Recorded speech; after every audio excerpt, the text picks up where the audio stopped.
Olá, pessoal. Bom dia para vocês. 7 horas em ponto, como fazemos todos os dias úteis aqui no ICL. Nós estamos começando mais uma edição do Seu Desperta para que você acorde super bem informado.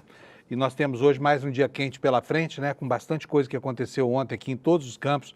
Campo dos Costumes, com uma iniciativa muito boa de um youtuber que eu pessoalmente não conhecia, mas que prestou um grande serviço ao país, denunciando um esquema de adultização de crianças e também de sexualização, inclusive para exploração econômica de crianças sexualizadas pelos próprios pais. Uma colaboração muito importante veio de onde ninguém esperava, porque é um youtuber que é chamado pelos seus seguidores de X, ou de aleatório. Por quê? Porque tratava de temas leves e tranquilos, como, por exemplo, né, a burrice manifesta de certos candidatos aqui do Show do Milhão, tirava sarro das pessoas na internet e resolveu fazer um trabalho seríssimo, um trabalho que tem muita consistência e que ontem mesmo, né, logo depois que saiu do forno esse vídeo que ele divulgou, acabou gerando consequências institucionais. O Congresso passou a discutir o problema, né? Houve reações em toda a sociedade, o que é muito positivo, porque isso prova que do pântano da internet, de vez em quando surge uma flor, né? Não é só coisa ruim nesse ambiente. Agora, também tem muita coisa ruim, como a gente vai ver por aqui. E com a chegada dessa pauta ao campo progressista, né? Porque ela furou a bolha, normalmente o campo progressista fica alheio a essa discussão porque a direita tomou para si essa bandeira da luta moralista, quando a gente sabe, né, que por trás do moralismo tem muita condescendência. E aí já começaram reações histriônicas de alguns influenciadores da direita reclamando que a pauta foi apropriada pelo campo progressista. Eu não sei se o Felca é progressista ou não, e muito menos se isso é uma batalha que se dá no campo ideológico, mas é preciso sim abordar o problema da sexualização infantil e de tornar adultas crianças que estão com pouca idade, já tendo um comportamento, por exemplo, de produtores, de empresários, o que é um absurdo, né? Afinal de contas, isso é papel de adulto. Papel de criança é brincar e aprender para depois ter uma vida saudável, uma mente saudável e um ambiente familiar saudável. Então isso está na nossa pauta hoje, nós vamos falar bastante sobre essa história do Felca e vamos falar também sobre os absurdos que continuam acontecendo lá na ex-democracia americana, onde o Trump continua destruindo a cada dia, né, as instituições da tradição democrática daquele país. Agora, ele assaca contra a polícia de Washington, né, a capital dos Estados Unidos, sob a justificativa de que a cidade é violenta demais. Ele tomou o controle da polícia para si, desmoralizando lá a prefeita, que faz às vezes também de governadora.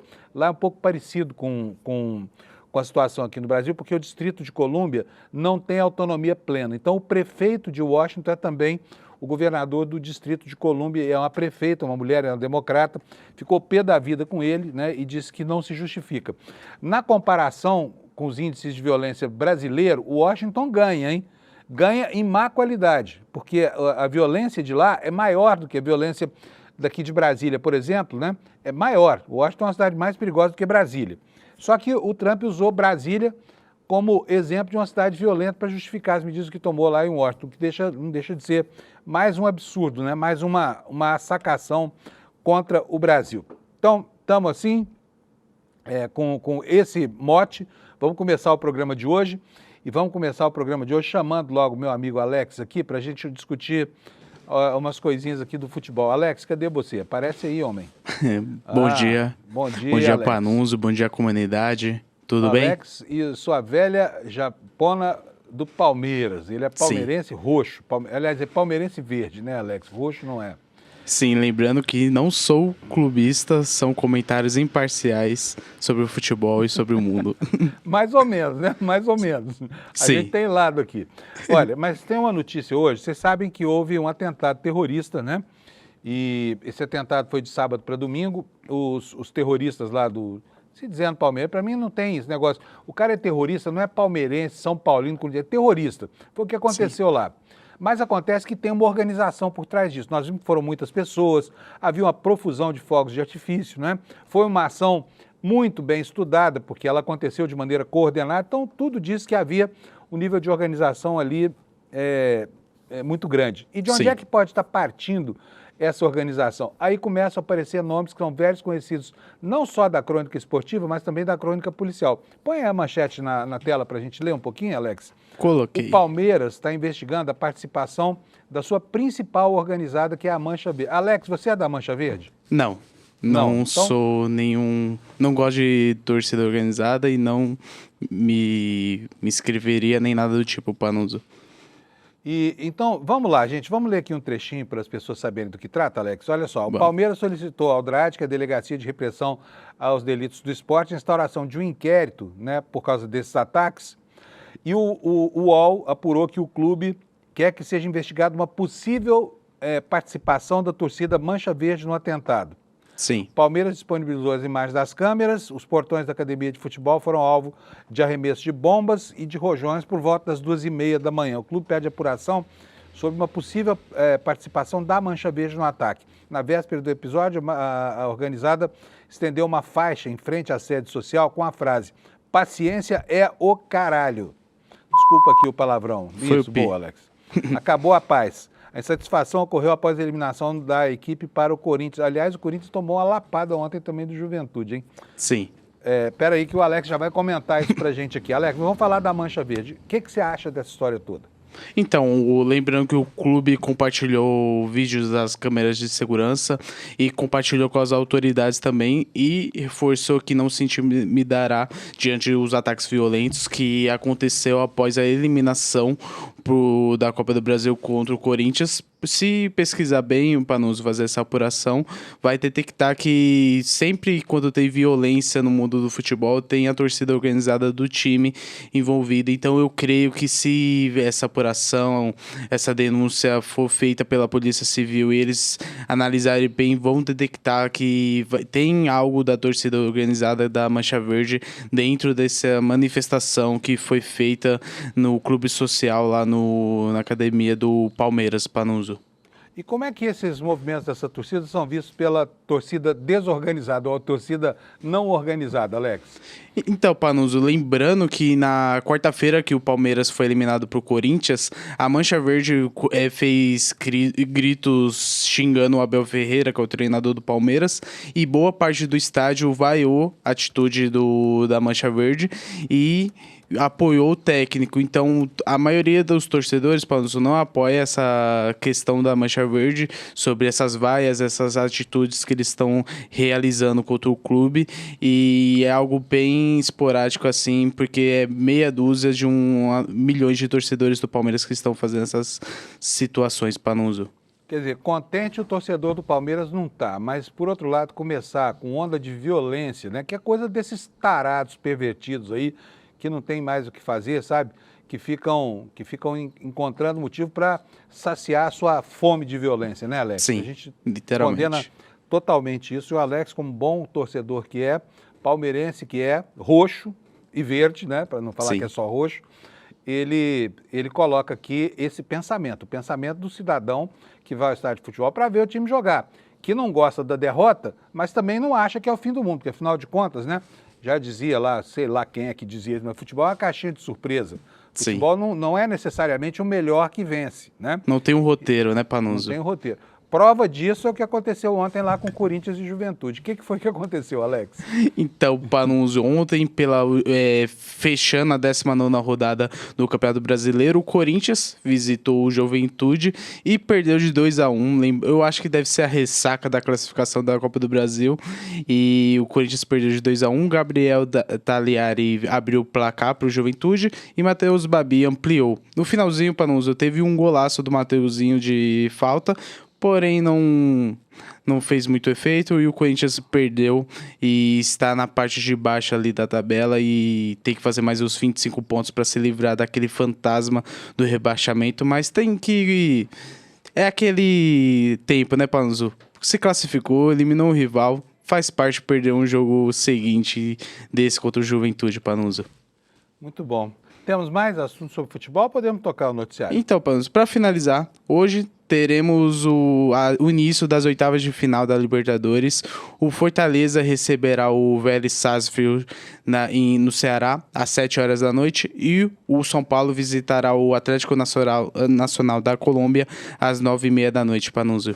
Apenas isso. Dá uma de Milton Neves aí, fala para nós quem é que vai ganhar esses jogos aí agora. Quando Não, dá uma de Milton Neves não significa que vai acertar, tá? É só Sim. um palpite mesmo, né? Ó, sem ser clubista, Panuso, eu acho que o Fortaleza empata com o Vélez e o São Paulo pode ser que ganhe um resultado de 1-0, 2-1 lá na Colômbia. Eu creio nisso. Fortaleza e quem? Fortaleza e Vélez Sarsfield, da Argentina. E os argentinos gostam desses nominhos, né? Sim. Principalmente nomes Bem gringo. com origem na língua inglesa, né? Sim. E pior é que a fonética é totalmente portenha, né? Total. River Plate. Vai por aí afora. Tá bom, Valeu, Alex, Panuso. beleza. Obrigado, viu? Bom Tchau, tchau. programa para nós aí. O Alex sempre atento aqui às informações do futebol, e a gente usa aqui o futebol, você sabe, né? Como uma espécie de cunha para a gente entrar na nossa realidade, porque esses assuntos de que nós tratamos aqui, na verdade, não dizem respeito necessariamente a resultado de jogos, essa coisa toda, porque isso pouco me interessa, mas ao comportamento do torcedor. E isso interessa a todo mundo, né? Então, por isso a gente costuma abordar por esse viés, pelo viés do inusitado, né? Do que acontece no campo do esporte, mas que se reporta ao comportamento e à vida das pessoas, tá bom? Eu sei que vocês gostam desse nosso comentário aqui para começar o programa e começar aquecendo as nossas manhãs aqui. Afinal de contas, estamos esperando você, na nossa audiência, chegar mais perto aqui do seu telefone celular, do seu aparelho de televisão inteligente ou da sua rádio, para que possa ouvir e ver aqui o que nós estamos fazendo como jornalismo do ICL, tá bom? E aí, gente, vamos logo passar para a previsão do tempo, que é outro compromisso diário que a gente tem aqui no ICL. Olha, hoje o mapa do Brasil está assim, como você está vendo. Olha, nós temos aqui 3 situações diferentes. Chuvarada lá no norte, né, em Roraima e no norte do Amazonas, né, chuvas intensas. Nós temos aqui no centro-oeste brasileiro, entre Goiás, Mato Grosso do Sul e Mato Grosso, alertas de baixa umidade, quer dizer, a seca começa o seu período inclemente, impiedoso. E as pessoas já começam a sofrer por isso, porque nesses locais faz muito calor, baixa umidade do ar e aquele poeirão, né? Inclusive, nós estamos aí sujeitos nos próximos dias, por causa da presença dessas frentes frias, a formação daquele fenômeno que é um fenômeno recente no Brasil, das nuvens de poeira, que se parecem com tempestades de areia no deserto, né? Então tá aí. E aqui no sul, olha, nós temos aqui, olha, um alerta de geada no estado de Santa Catarina e na Serra Gaúcha, né? Atravessando, chega até o sulzinho do Paraná. E temos um outro alerta de geada no sul de Minas Gerais, na divisa com São Paulo, com Rio de Janeiro, que é uma região onde começa o espinhaço da Serra da Mantiqueira. É muito frio, porque as altitudes ali variam em torno de 1.500 metros, né? A altitude. Então é sempre muito frio. Nós tivemos temperaturas aí de até menos 1 grau em Campo do Jordão. E agora me mandaram uma foto lá da minha cidade, Uberlândia, de anteontem para ontem, o termômetro de um carro marcando 1 grau negativo, tá? Numa região, desculpa, numa região descampada fora da cidade, numa fazenda, a temperatura chegou a menos 1 grau Celsius, mas não há notícia de que tenha havido geada, tá bom? Vamos ver então como é que ficam as temperaturas hoje. Não vou falar todas do Brasil, porque não precisa. Todo mundo sabe que nessas regiões aqui mais ao norte o tempo segue a sua marcha tranquilamente, né? E ao sul nós temos o efeito dessas frentes que este ano provocaram um inverno mais frio do que de costume. E eu acho isso muito bom, porque eu adoro frio, viu, gente? Muito melhor. O frio você bota uma blusa, pronto, resolveu o problema. O calor te persegue onde você está, né? Você só se livra dele no ar-condicionado. Então vamos ver aqui, olha, no Rio Grande do Sul, o dia começou com 6 graus, a máxima vai a 20, as temperaturas já começando a subir, apesar dessa mínima tão baixa, né? Em Florianópolis, de 9 a 19 graus Celsius. Precisa lembrar que Florianópolis é um pouco mais quente, porque está ao nível do mar, né? Curitiba, temperatura começou o dia em 5 graus, vai a 17. Aqui em São Paulo, olha, no interior do estado, aqui na faixa leste, sudeste do estado, nós vamos ter bastante cerração. Então, o pessoal que vai pegar a estrada, toma cuidado, porque não está fácil, tá? É o período do ano em que acontecem os piores acidentes de carro. Então, você presta atenção, vai devagar e observa o carro lá na frente. E deixa eu te falar uma coisa. Tem muita gente que pensa que quando está enfrentando cerração, tem que ligar o pisca-alerta do carro. Pois isso é um erro brutal, tá? Isso está no Código Brasileiro de Trânsito, tem recomendação do Denatran, não se pode fazer isso, porque o pisca-pisca, ele tira a noção de distância do motorista que vem atrás. Então, se você, por acaso, pegar neblina na estrada, não faça isso. Vai de luz baixa, não liga o pisca-alerta, porque você vai confundir a pessoa que vem atrás de você, que inclusive pode abalroar o seu carro, tá? É melhor a luz fixa mesmo. Bom, continuando aqui, no Rio de Janeiro, temperatura começando o dia 14 graus, vai até 25. Ainda para o padrão carioca, né, é muito frio, eles estão sofrendo amargamente lá no Rio de Janeiro, mas quando vier o calorão, vocês vão ficar com saudade desse friozinho, hein, gente? Porque, né? E não é todo ano que faz temperaturas assim tão baixas. Belo Horizonte começando o dia com 9, temperatura vai a 26, em Vitória nuvens, possibilidade de chuva, e daí para o litoral do Nordeste, chuva em quase todos os lugares, tá bom? Salvador a temperatura vai a 28, Aracaju também 28, Maceió 28, 29 Recife, João Pessoa 28, é sempre assim, é uma maravilha o tempo no Nordeste o ano inteiro, né? Algo entre aí, variando entre 22, 23 e 28 graus, é uma delícia. E no restante do Brasil, tempo normal para todo mundo. Deixa eu ver Campo Grande aqui. Campo Grande ainda começando o dia muito frio, né? Mas ao longo do dia a temperatura vai cedendo, vai chegando aí a 8 graus Celsius. Bom, falamos de futebol, falamos da meteorologia. Vamos agora para o noticiário, para a política, que é, né, a nossa praia aqui. Começar mostrando para você o portal do ICL. Aqui está concentrado o que importa mesmo no noticiário. E a nossa manchete principal diz respeito a um assunto que está, desde ontem, deixando o Brasil assustado, que é justamente esse pacote da impunidade que os parlamentares estão preparando lá para se defenderem do quê? Da fiscalização do Supremo Tribunal Federal. Quer dizer, é uma iniciativa absolutamente oportunista e casuística que decorre de uma conjuntura. Eu me lembro muito bem que ao longo da minha vida de jornalista, as reclamações eram o contrário. Que era o seguinte, a justiça no Brasil punia, eram os 3 P's, né? Vai, bota o bip aí, Alex, ó. Preto, pobre e puta. Obrigado, Alex. Agora você foi afiado no seu dedo aí no bip. E bom, então, nesse momento, era bom ter foro privilegiado. Por quê? Porque o Supremo era uma moleza, era uma sopinha no mel, né? Melzinho na sopa, sei lá como é que é o provérbio aí. Mas o Supremo servia mesmo como uma instância de proteção e não como uma instância de correição, como está acontecendo agora. E é bom ver isso acontecer, né? Porque, afinal de contas, a gente sabe que o judiciário está funcionando. Só que os inimigos do controle social e do controle judicial sobre as finanças, por exemplo, não agradam aos próprios deputados. A gente tem visto aí a luta hercúlea deles o tempo inteiro, né, para tentar desviar da transparência na aplicação, por exemplo, dos 60 bilhões de reais por ano que eles torram com emendas parlamentares. Já tem dezenas de parlamentares, seriam 35 parlamentares já respondendo a algum tipo de processo sob orientação da PGR do Supremo Tribunal Federal, e eles não querem isso. Eles querem parar essas fiscalizações, querem levar isso tudo lá para a Justiça Federal de primeiro grau, saindo das garras do Supremo, saindo das garras do Xandão, né? Saindo das garras do Flávio Dino. Tudo que eles não querem na vida é isso, tá? E para deixar clara essa intenção e para impedir as investigações, o que eles estão fazendo? Estão montando um pacote, um kit de medidas lá que afasta completamente a perspectiva de abrir um processo contra um deputado federal ou um senador da República sem autorização do Congresso. Agora, fala sério, você acha que o Congresso, por maioria, vai aprovar a abertura de processo contra deputado corrupto? Se são eles mesmos que estão estabelecendo a norma? Isso está aqui na nossa manchete hoje do ICL. Pacote da impunidade, investigações contra parlamentares, só com autorização deles próprios. Ou seja, o bandido assalta a casa, aí chega na delegacia e fala para o delegado, ó, você não pode me investigar, tá? É exatamente o que está acontecendo hoje em relação a essa prerrogativa do foro privilegiado, foro por prerrogativa de função, que agora os parlamentares querem ver longe das suas vidas, né? É preciso lembrar de novo, eu digo, que lá para trás era o contrário, tá? Quando a justiça comum ameaçava, os parlamentares falavam assim, olha, precisamos levar tudo para o Supremo. É lá que tem que concentrar as ações. Agora virou o curso da história, virou também a vontade dos parlamentares.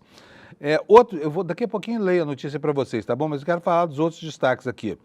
Nós temos aqui mais uma denúncia exclusiva. A Débora Maganha está prestando atenção a cada movimento do mercado e tem feito descobertas com base em estatísticas de dados que são públicos, né? Que são de arrepiar, que mostram, se não denunciam explicitamente que houve o uso de informação privilegiada, informações que rondaram ali os momentos de avanço e recuo de Trump, sempre há um movimento na Bolsa estranho, tá? Alguém ganha dinheiro horas antes que os Estados Unidos modifiquem alguma coisa na sua política comercial. E é disso que trata mais essa matéria aqui. Ação na Bolsa é alvo de transação suspeita antes de anúncio dos Estados Unidos, tá? No caso, as ações que a Débora está investigando são as ações da WEG. A WEG é um fabricante de motores elétricos brasileiros, é um importante fornecedor para os Estados Unidos. E houve um movimento de especulação muito suspeito, tá? Não se pode usar essas informações para cravar uma denúncia, mas que é estranho é o que a Débora fala nessa matéria, que daqui a pouquinho a gente vai ver, tá bom?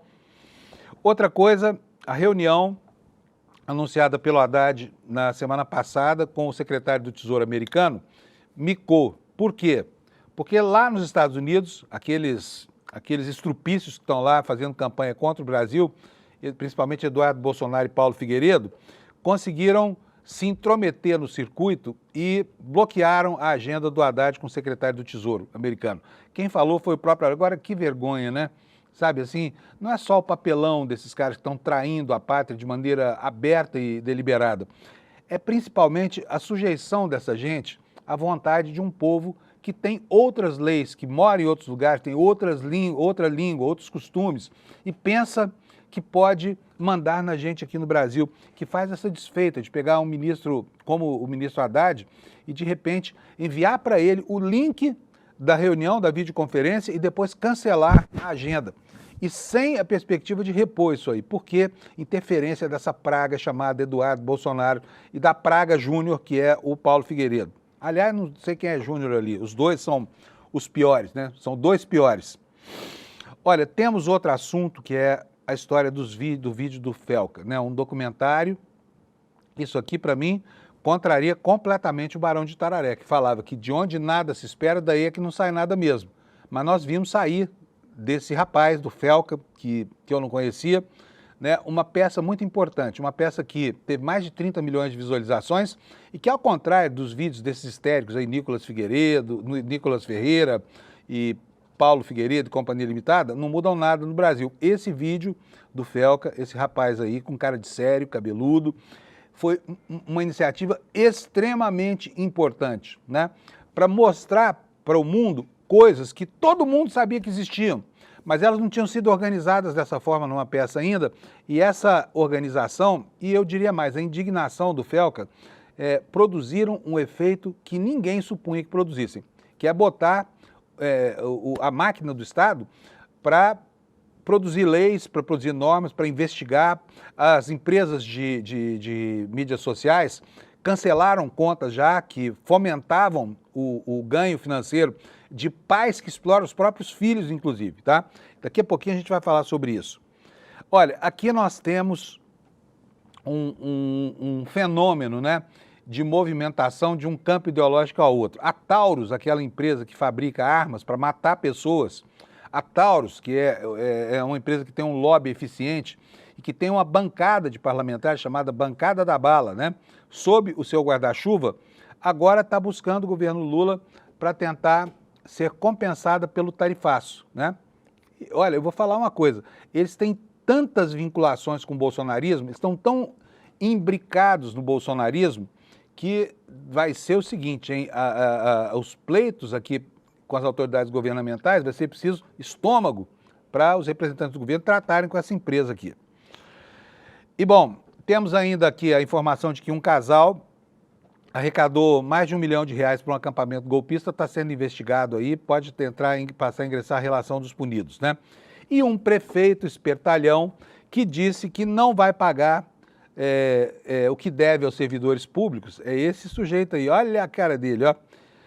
Pedro do Rosário, prefeito de onde? Pedro Rosário é a cidade, tá? Lá no Maranhão, a 350 quilômetros de São Luís do Maranhão. O prefeito se chama Domingos Erinaldo Souza Serra, tem 46 anos e ficou famoso, né? A cidade dele pequenininha, mas ficou famoso. Por quê? Por que ele ficou famoso? Por isso. Diz que não pode pagar o que deve por causa do tarifaço do Trump. Vamos começar por aqui. Então vamos lá, na cidade de Pedro Rosário do Maranhão, o prefeito Domingos Erinaldo Souza Serra, de 46, conhecido como Toca Serra, do PCdoB, tá? usou o tarifaço do Donald Trump como justificativa para não cumprir um acordo de pagamento de valores retroativos devidos a servidores públicos municipais que foram promovidos, que tiveram aumento de salário ou mudança de cargo ainda adicional por tempo de serviço. O pagamento foi acertado após um acordo em maio passado entre a Prefeitura e o Sindicato dos Funcionários Públicos lá da cidadezinha dele, para que esses valores retroativos fossem pagos, né? Deveriam começar a ser quitados já a partir agora do mês de agosto. Mas no último dia 29, o prefeitão enviou um comunicado à entidade afirmando que adiaria os pagamentos por conta de quê? Tarifaço. O tarifaço começou a vigorar lá em Pedro do Rosário, né? Antes de vigorar no restante do Brasil. E o prefeito falou, ó, não pago por causa do tarifaço, tá? Ele enviou um comunicado ao sindicato afirmando que adiaria os pagamentos por conta do tarifaço, afirmou que a nova política tarifária dos Estados Unidos, que elevou a 50% a sobretaxa sobre produtos brasileiros, pode reduzir a arrecadação federal e, consequentemente, diminuir os repasses financeiros constitucionais aos municípios. Eu só vou fazer um apartezinho aqui para lembrar para vocês que o Brasil tem batido recordes seguidos de arrecadação, né? Então, assim, essa viagem desse prefeito é um delírio, né? É um delírio. Vamos ver o que disse o prefeito nesse comunicado ao sindicato lá que representa os credores da prefeitura, os funcionários públicos. Como ser disso, o presidente Trump determinou tarifa de 50% sobre todos os produtos brasileiros importados dos Estados Unidos, considerando ainda a possibilidade de queda da arrecadação federal e a diminuição dos valores dos repasses aos funcionários. A municipalidade, por prudência, entendeu por adiar o pagamento do retroativo dos servidores até que melhore o cenário internacional. Que coisa, que argumento incrível. Já pensou se a moda pega? O governo federal paga de pagar precatórios, os governos estaduais não dão o que devem para os servidores estaduais e tudo isso na conta do Trump, né? Não que o Trump não mereça, mas é uma viagem dizer que a tarifa de 50% está afetando a vida econômica de Pedro Rosário, lá no interior de Maranhão, a 350 quilômetros de São Luís, a capital. Gente, vamos falar sobre esta operação suspeita da Bolsa de Valores. A Débora Maganha, a nossa especialista aqui, nossa economista, especialista em economia, tão competente, né, tão correta, ela está seguindo os números da B3 e está entendendo coisas que estão muito implícitas nos números que todos os dias aparecem para todo mundo aí. Mas quando ela junta tudo, ela extrai o suco, o néctar da informação que precisa ser conhecida, tá? Não estamos acusando ninguém de estar manipulando, mas estamos dando indícios de que há elementos estranhos em negociações que acontecem na barba, na cara das mudanças econômicas promovidas pelos Estados Unidos, que pode indicar que há um circuito de informações, tá? Que há um trânsito de informações entre alguém que sabe das coisas ao lado do gabinete do Trump e informantes de corretoras brasileiras, por exemplo, do BTG Pactual, que se beneficiou dessas operações aqui. Não foi só ele, tá? Vamos ver o que diz aqui a Débora Maganha e o Kleber Lourenço também, que é excelente repórter sobre essas operações, né, que ambos estão acompanhando. A terça-feira, 30 de julho, vai ficar registrada como um pregão incomum para a ação WEGE-3, WEGE-3, que é o nome técnico das ações da WEG, fabricante de motores. Em apenas 5 horas, entre 10 e 15 horas, esse papel, a ação da WEG, movimentou 287 milhões de reais, R$1/4 bilhão. Esse volume é 84% maior do que o registrado no dia anterior, que foi de 156 milhões. O dado mais intrigante, no entanto, foi a disparidade entre o volume e o número de negócios. Foram 17.950 operações contra, na véspera, 38.519, evidenciando que as ordens executadas eram significativamente mais robustas. Significa o seguinte, houve praticamente metade do número de operações, só que o valor individual de cada operação foi muito maior do que na véspera, né? E o comportamento ocorreu pouco antes de uma decisão estratégica dos Estados Unidos, apontam aqui o Kleber e a Débora, anunciada às 15 horas, que retirou parte das empresas brasileiras da lista do tarifaço de 50%. E aí adiou as medidas para o dia 6 de agosto. A notícia favoreceu empresas exportadoras e deu fôlego a essa WEG, a ação WEG-3, que já vinha em trajetória de recuperação desde o início da tarde. A WEG, explicam aqui os dois autores da reportagem, é uma multinacional brasileira que produz equipamentos e soluções eletroeletrônicas industriais. O dia começou com essa ação cotada a R$ 36,61. A pressão vendedora logo se impôs, ou seja, a ação perdeu preço, muita gente vendendo. Ao longo da manhã, a ação recuou até chegar a R$ 35,83. 82 centavos a menos, mínima registrada por volta de meio-dia e meia, acumulando uma queda de aproximadamente 2,1%. A partir desse ponto, um fluxo comprador consistente inverteu a trajetória. E esse tipo de reversão, em um intervalo tão próximo a um fato relevante, costuma acender o alerta de quem monitora padrões de negociação. Ainda no período crítico, entre 13 e 14h30, ocorreram movimentos, operações de grande porte que chamaram a atenção dos analistas. Duas ordens intermediadas pelo Banco Itaú, às 13h53 e 13h55, de R$ 9 milhões cada. E negócios realizados por meio da Merrill Lynch e BTG Pactual, com lotes entre 200 e 250 mil ações entre 13 e 14h20, a preço variando entre R$ 35,80 e R$ 36,10. Apenas nessas 5 horas ocorreram 11 operações com valores superiores a R$ 1 milhão. Em comparação, ao longo de todo o pregão do dia 29 de julho, foram 24 negociações com esse perfil. Em parte dos negócios, a mesma corretora apareceu como corretora, como compradora e como vendedora. E aqui a matéria esclarece que esse tipo de movimento não é proibido, embora seja muito estranho, tá?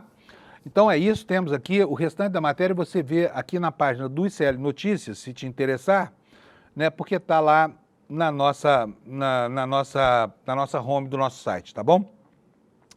E enquanto o Brasil discute aqui, né, o Brasil e o ICL principalmente discutem se houve ou não informação privilegiada, nós temos um fato a lamentar, que é o seguinte: semana passada, sexta-feira, não sei se quinta ou sexta-feira, não tenho bem certeza, mas o Haddad anunciou que finalmente um canal de negociação com o secretário do Tesouro americano havia sido destravado, que indicava a possibilidade de que a diplomacia brasileira e o governo brasileiro, porque o ministro Haddad é um governante, não é um diplomata, mas enfim, de que se abriria ali um canal de negociação, né? Ele, inclusive, fez questão de anunciar isso publicamente numa entrevista que concedeu na porta do Ministério da Fazenda, quando conseguiu confirmar a audiência para a próxima quarta-feira, e os proponentes da conversa, que né, foram autoridades do governo americano, chegaram a enviar para ele o link da conferência, da videoconferência, na qual eles conversariam sobre tarifaço. Aí, estranhamente, ontem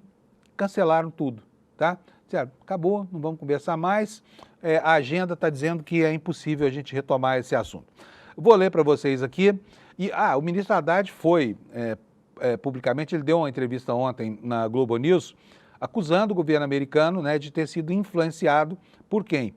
Pelos sacanas lá dos Estados Unidos. Os brasileiros que estão lá, o Eduardo Bolsonaro e o Paulo Figueiredo, se movimentando e teriam conseguido, por meio de assessores da Secretaria do Tesouro dos Estados Unidos, atrapalhar esse canal de negociação, fechando uma vez mais. Vou ler para vocês aqui um trechinho da reportagem. Ela diz o seguinte: o ministro da Fazenda, Fernando Haddad, afirmou nesta segunda que a reunião com o secretário do Tesouro dos Estados Unidos, Scott Bessent, prevista para ocorrer nesta quarta, amanhã, portanto, foi cancelada após uma pressão de forças de extrema-direita junto à Casa Branca. Segundo Haddad, essas forças agiram diretamente para minar a interlocução entre os dois. Olha que absurdo! A reunião teria como pauta principal tarifaço de 50% imposto pelo governo Donald Trump a produtos brasileiros. O encontro vinha sendo articulado desde julho, a pedido do presidente Lula, após uma reunião considerada produtiva entre Haddad e Bessent, em maio. Aqui abre aspas para a declaração do ministro Fernando Haddad. A militância antidiplomática dessas forças de extrema-direita teve conhecimento da minha fala, agiu junto a alguns assessores e a reunião foi desmarcada, disse o ministro, né? Haddad apontou ainda que o deputado federal Eduardo Bolsonaro, esse estrupício, teria se posicionado publicamente contra o diálogo entre os governos brasileiro e americano. O ministro acredita que essa atuação contribuiu diretamente para o cancelamento da reunião. Aí o ministro cita aqui o Eduardo Bolsonaro. Eduardo publicamente deu uma entrevista dizendo que ia procurar inibir esse tipo de contato entre os dois governos. Depois disso, aconteceu o cancelamento. Não há coincidência nesse tipo de coisa, disse o Haddad. Apesar das tentativas posteriores do governo brasileiro, obviamente, de reagendar esse compromisso, o governo americano alegou falta de agenda. Pode isso? Olha o que os caras estão fazendo contra o Brasil, tá? Esse sujeito, Eduardo Bolsonaro, vai efetivamente, se as coisas caminharem direito aqui no Brasil, e se essa extrema-direita horrorosa não voltar a nos governar a partir de 2026, esse cara vai ter que procurar emprego de chapeiro lá nos Estados Unidos mesmo. Porque se voltar para cá, está ferrado, porque essa traição à pátria está prevista no Código Militar, por exemplo, que o sujeito não pode se articular com autoridades de uma nação estrangeira contra interesses brasileiros. Dá até 8 anos de cadeia isso. Viu, Bananinha? Se prepara, porque se um dia der saudade, você quiser voltar para casa e o seu paizinho estiver preso, né, o filho não vai poder visitar o pai na cadeia. Olha só que coisa absurda, porque criou essa situação de clandestinidade lá nos Estados Unidos, né? Ação dessa guerrilha antidiplomática, como disse ontem o ministro Fernando Haddad, tá? Gente, eu preciso falar, o tempo voa aqui nessa primeira hora do nosso programa e eu preciso falar com vocês sobre o Felca. Provavelmente você nunca ouviu falar do Felca, eu também não sabia que ele existia. Perguntei para minha enteada, Cacá, quem é o Felca? E ela me falou, olha, o Felca é um youtuber que há muito tempo tira sarro de gente aí, chamo ele de X ou de aleatório. Por quê? Porque ele trata de temas aleatórios, não é especialista em nada, tá? Normalmente o que ele faz? Vídeos em que ele, com a cara de sério, assim, meio sisudão, fica tirando sarro de gente, por exemplo, como os candidatos lá ao Prêmio do Milhão, desse programa de televisão de perguntas e respostas, as pessoas com perguntas muito elementares que não sabem a resposta recorrem aos universitários, recorrem à placa, essa coisa toda. É até divertido assistir, mas nunca foi além disso. Mas, de repente, 4 dias atrás, o Felca sai com um documentário feito de maneira espetacular e merece todos os elogios aqui. Quanto à forma e quanto ao comportamento dele, a indignação manifesta diante de um assunto que estava saltando aos olhos de todo mundo e as pessoas faziam questão de não enxergar, né? E esse vídeo, que teve mais de 30 milhões de visualizações, acabou movendo a máquina, movendo o establishment para atuar contra a gente que está explorando crianças, sexualizando crianças de maneira desabrida aos olhos de todo mundo. E como o próprio Felca disse, não é na Dark Web, não é na Deep Web, é no Instagram, onde os pedófilos encontram canais de comunicação, de networking, em perfis infantis que muitas vezes são autorizados pelos pais, que nem sabem que os filhos e filhas, principalmente as filhas, estão servindo de ponte de comunicação, de ponto de contato entre pedófilos de todo mundo, tá? Por quê? Porque os pedófilos se apropriam desses perfis para enfiar links nas pessoas que levam até pontos de troca de material pornográfico com crianças. Então, isso é um absurdo completo. E o trabalho desse rapaz, do Felca, foi um trabalho muito consistente. Eu assisti o documentário inteiro, ele construiu isso com argumentos impossíveis de derrubar, né? Foi muito singela a construção da mensagem, ele manifestou ali o que pensava sobre as coisas que ia apresentando e eu fiquei chocado. Eu tenho uma neta de 13 anos de idade. Primeira providência, liguei para a Bruna, minha filha, e falei, olha lá as redes sociais da Manu para ver o que está acontecendo com ela. Porque isso passa despercebido pelos olhos da gente. Se você é pai, se é avô de uma criança adolescente, dá uma olhadinha no TikTok, no Instagram, tá? Principalmente no Instagram, e veja o que é que acontece na área de comentários dos posts da sua neta, do seu neto, do seu filho, porque ele pode estar em perigo. E você pode não saber. Ele, inclusive, certamente não saberá. Procure lá mensagens, por exemplo, como link na bio, material, por exemplo, uma dancinha de uma criança, uma dancinha inocente, tá?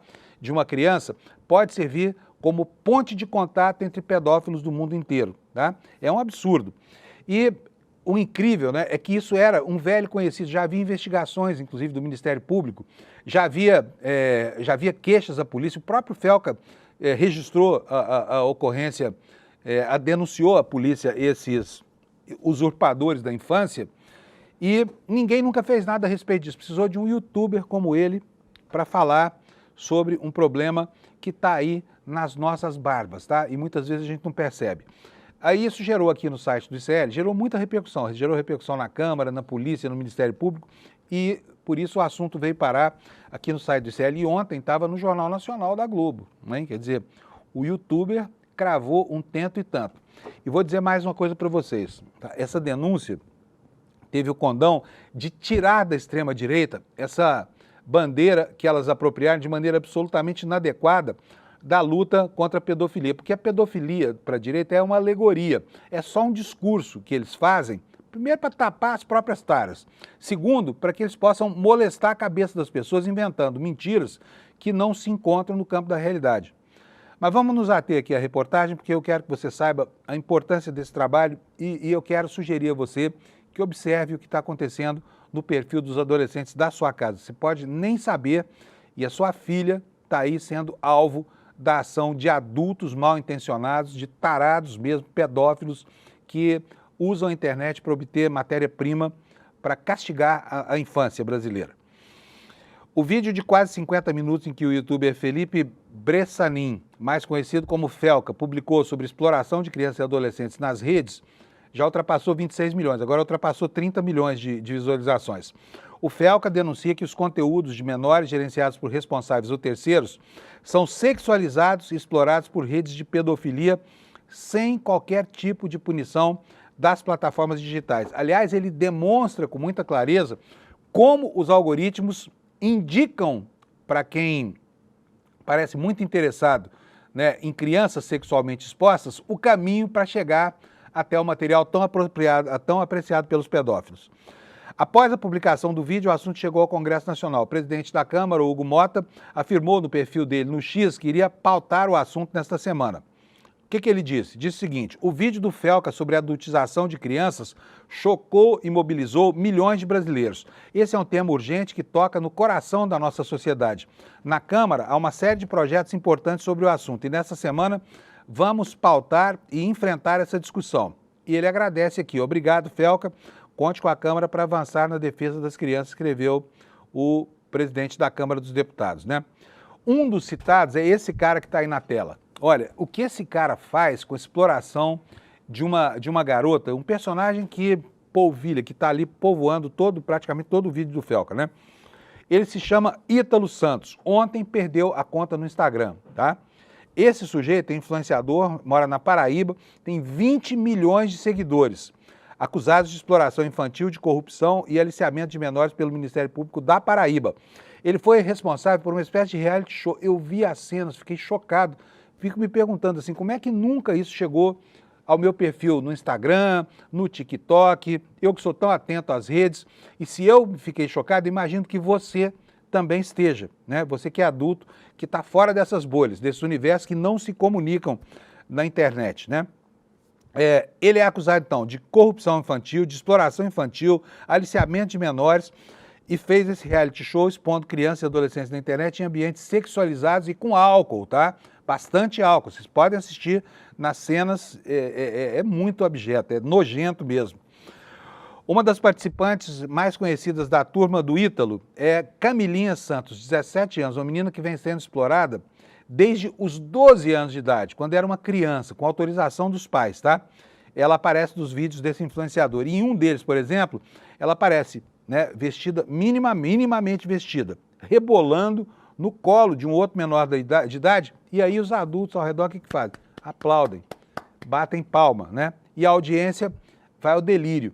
Cadê a consciência crítica das pessoas? Como é que um vagabundo desse pode ter 20 milhões de seguidores com exploração da sexualização das crianças, né? O Ítalo negou as acusações. A mãe de Camilinha, Francisca Maria Lira, também se posicionou a favor do influenciador, quer dizer, está se posicionando contra a filha, explorada pela própria mãe.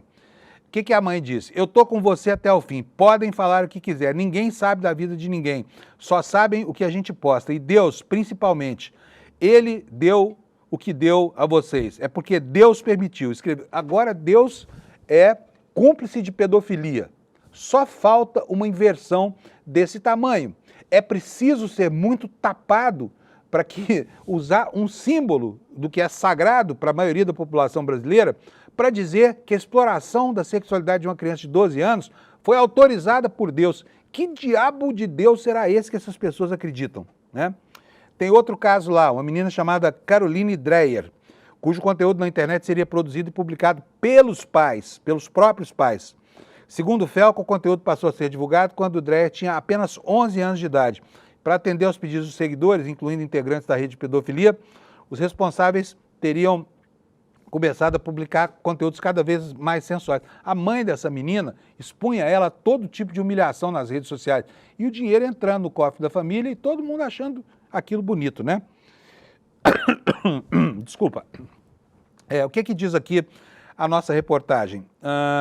O Felca falou o seguinte: a criança deveria estar brincando, não se expondo, mas aos poucos foi escalando cada vez mais, até culminar no ponto em que isso se torna absolutamente criminoso. É uma das coisas mais asquerosas e corrompidas que eu já vi na minha vida, disse Felca, ao falar sobre o caso que também está sendo investigado pelas autoridades.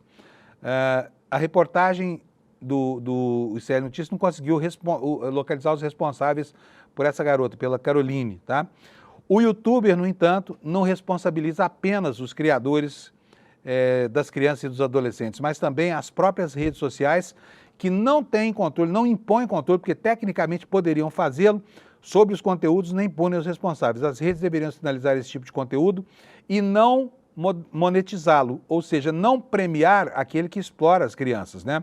Banindo, punindo e não colocando no caldeirão de sopa dos recomendados, porque essas recomendações aparecem impulsionadas pelos algoritmos. Se você quiser fazer o teste, eu até nem recomendo, é melhor você acreditar nisso tudo que o Felca falou e que eu estou endossando aqui, para não se expor a cenas ridículas, né? Crianças que começam fazendo dancinhas inocentes, os pais percebem que aquilo pode render um bom dinheiro, começam a autorizar todo tipo de atrocidade com relação a essas crianças, depois pegam lá o pedófilo tarado, né, o degenerado, que está promovendo a produção dessas coisas e ainda se solidarizam com eles sem saber que estão se colocando contra os interesses da infância e do próprio filho, tá? É nesse pé que está. Quem que é esse Ítalo Santos? Matéria aqui do G1 da Paraíba, tá? Dava celulares, pagava o aluguel para as famílias dos menores que apareciam no reality das redes sociais, que era pura pornografia com criança. O influenciador paraibano Ítalo Santos dava celulares, pagava aluguel de casa e também a mensalidade de colégios para familiares de menores que apareciam no reality dele nas redes sociais, de acordo com o Ministério Público da Paraíba, que já investigava a exposição de adolescentes em vídeos produzidos por esse maníaco do Ítalo, né, que perdeu a conta ontem no Instagram. Desde a sexta-feira, a conta de Ítalo Santos no Instagram está fora do ar após o Felca ter denunciado o que ele fazia de mal. Até parece que o Instagram não sabia, né? Até parece que o Instagram não sabia. Ao G1, um dos promotores do caso, João Arlindo Correia, informou que o Ministério Público investiga um possível esquema de benefícios para familiares dos menores em troca da emancipação dos adolescentes que participavam desses vídeos. A possibilidade foi levantada a partir de uma série de depoimentos do processo. Então, quero aqui dar os parabéns para o Felca, dizer a ele que prestou um grande serviço. E olha, vou mostrar agora para vocês uma coisa que você vai estranhar. Vou botar aqui o Constantino. Constantino é um dos piores influenciadores da direita brasileira. Vou colocar a fala dele inteira, tá? Sem corte, sem nada. Ele já está reclamando que a pauta a discussão é indevida.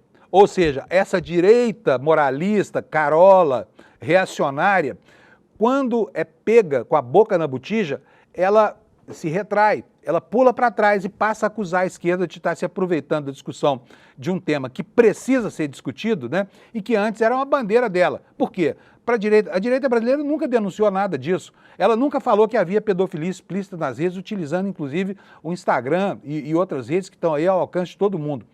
E fica só falando da pedofilia, banheiro unissex e mamadeira de piroca, coisas que absolutamente não existem. E no mundo real existe a pedofilia e agora que o assunto vem à tona, essa direita asquerosa começa a dizer que o assunto não deve ser discutido. Bota para nós a sonora aí do Constantino, fazendo favor, Alex.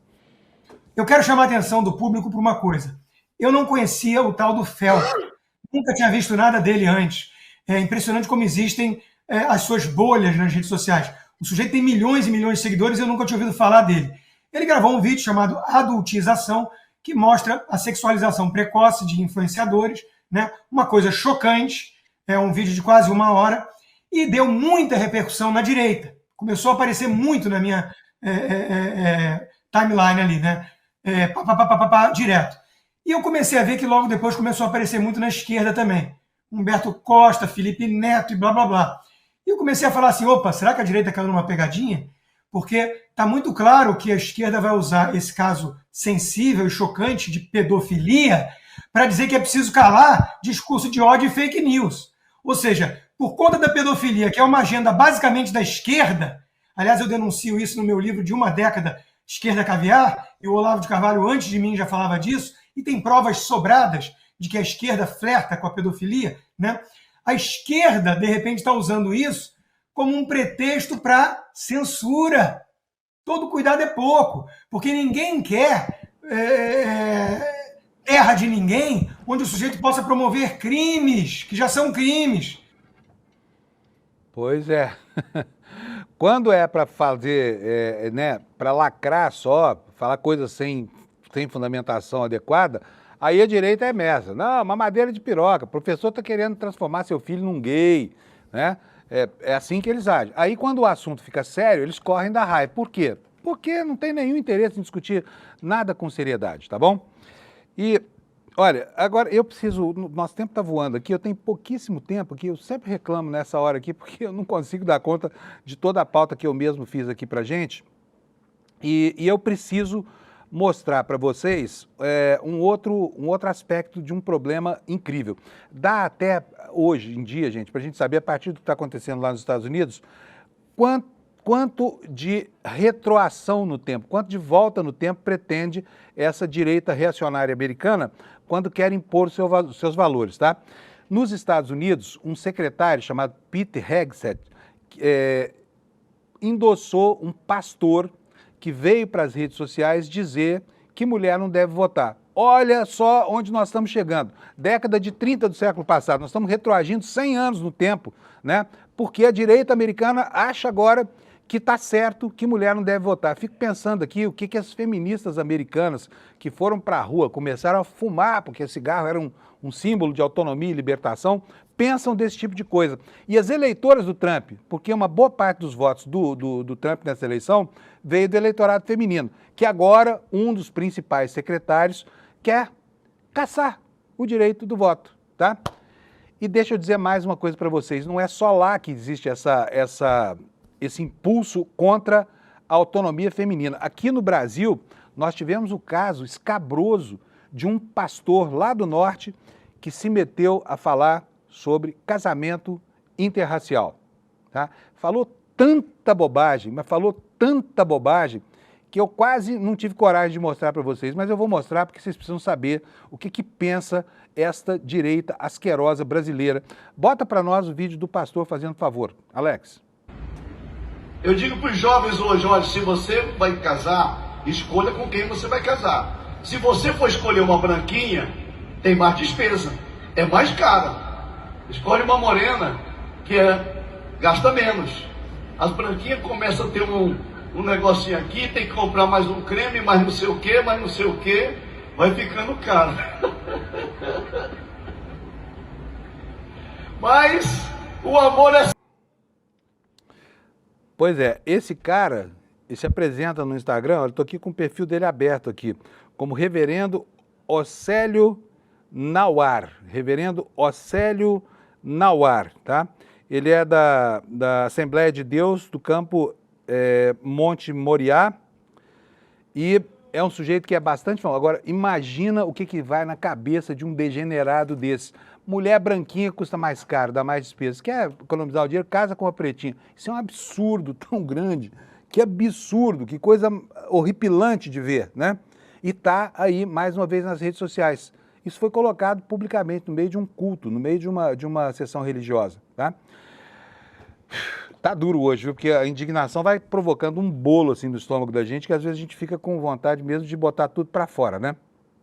E tá aqui, olha, a informação que eu falei do secretário americano, secretário Pete Hegseth, secretário da Defesa, dizendo aqui, endossando um vídeo, republicando um vídeo com pastores dizendo que mulher não deve votar. Tá mal parada a coisa para vocês aí, hein, mulherada? Olha, e não sei se tem alguma mulher de direita nos assistindo, mas pensa bem na hora de dar o voto para essa gente, tá? Eles querem caçar o seu direito de votar, tá? O secretário de Defesa dos Estados Unidos, Pete Hegseth, compartilhou um vídeo em sua rede social no qual diversos pastores cristãos afirmam que mulheres não devem ter direito ao voto. O material reproduz uma reportagem do canal de notícia americano CNN, que tem o teólogo evangélico conservador Doug Wilson como entrevistador principal. No vídeo, Toby Sumpter, outro pastor associado também a uma igreja evangélica, afirma entender o voto em família capitaneado pelo homem mantenedor como ideal. Normalmente, eu seria o único a votar, mas votaria depois de discutir o assunto com a minha família, afirmou ele. Quer dizer, querem caçar a autonomia das mulheres, né? E, por falar em mulher e autonomia e tudo mais, tem aqui duas coisinhas importantes antes de a gente terminar o jornal. Primeiro, informar para vocês que o Trump assacou contra a autonomia do Distrito de Colômbia, que é o lugar onde fica a capital dos Estados Unidos, Washington. É governado por uma prefeita que tem sob sua responsabilidade a segurança pública, e a segurança lá não vai bem. Uma taxa de homicídios aí de cerca de 40 mortos por 100 mil. Aqui em Brasília, a taxa está aí 30 e poucos por cento, é menor do que lá. Portanto, Washington é efetivamente uma cidade perigosa. Isso acabou provocando uma reação gigante, muita preocupação, porque essa intervenção, depois do que já havia acontecido nos protestos de Los Angeles, significa que o Trump está abusando das suas prerrogativas. E aí vem a pergunta que está sendo feita lá nos Estados Unidos: até que ponto isso vai? Até que ponto ele vai com o seu pendor autoritário, né? É algo que o futuro vai nos responder. Por enquanto, o que nós vemos é que ele continua estendendo e ampliando os limites do seu autoritarismo, tá? E pode estar querendo transformar esse episódio da segurança em Washington naquilo que foi o incêndio do Reichstag, por exemplo, no tempo do Hitler, lá na Alemanha em 1933, né? Ainda informando aqui para vocês, aproveitando esses minutinhos finais aqui, olha, as consequências da lei Magnitsky aqui aplicadas e as ameaças dos Estados Unidos provocaram pelo menos um problema absolutamente novo, né? Ninguém está acostumado com isso, um problema insólito. Olha aí a manchete da Folha de São Paulo. Filho de Barroso decide não voltar aos Estados Unidos por preocupação, por precaução contra as sanções de Trump. Ele é filho do Barroso, trabalha no Banco Brasileiro lá nos Estados Unidos, gerenciando investimentos, e resolveu ouvir o pai e não tentar voltar aos Estados Unidos. Para quê? Para não ser barrado lá na entrada, que é o que pode acontecer.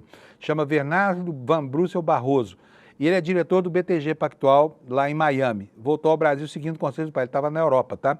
A matéria diz o seguinte: olha, filho do presidente do Supremo, Luiz Roberto Barroso, Bernardo Barroso, desistiu de voltar aos Estados Unidos após o governo Trump anunciar a suspensão dos vistos de ministros do tribunal e seus familiares. Van Brussel é diretor do BTG Pactual em Miami, estava de férias na Europa quando a gestão Trump anunciou o cancelamento dos vistos e, por orientação do pai, ele decidiu voltar ao Brasil. O caso foi revelado pelo UOL, confirmado pela Folha. A decisão de cancelar a volta aos Estados Unidos foi tomada como uma precaução, já que ministros do Supremo ainda não foram comunicados oficialmente da suspensão de visto, que é outra sacanagem que se pratica ali, né? Porque o cara fica sabendo só na hora de entrar lá nos Estados Unidos, depois de ter viajado a noite inteira, chega lá e não entra. E não entra porque acaba sendo deportado de maneira humilhante, às vezes, né, até algemado, como é praxe na liturgia dessa relação estranha que Trump mantém, e de ódio, né, que mantém especialmente com latinos, que ele deplora, que ele odeia verdadeiramente, tá? Pessoal, não tem mais tempo, tenho que chamar vocês aqui para o Despertar, que é um evento muito legal que vai acontecer do ICL, está aqui no meu telão, Despertar 2025, é um encontro maravilhoso que acontece, milhares de pessoas.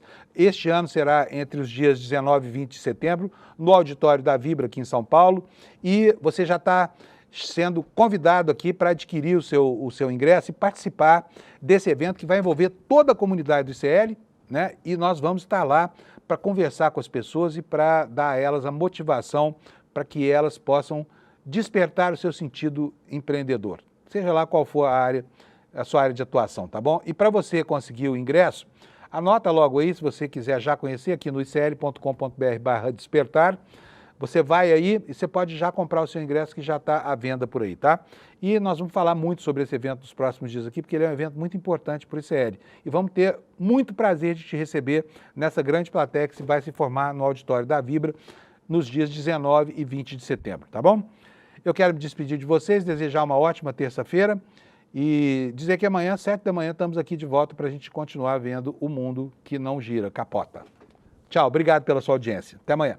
Tem gente que ainda acredita que o Bolsonaro e a turma dele é simplesmente um bando de maluco que gosta de pegar o microfone e falar um monte de besteira. Agora, será que quando ele faz os ataques às urnas, quando ele faz os ataques ao STF, quando ele faz os ataques, né, aos líderes de partidos e ideologias que não são a dele, será que isso tudo sai da cabeça dele na hora? Ou será que existe um método?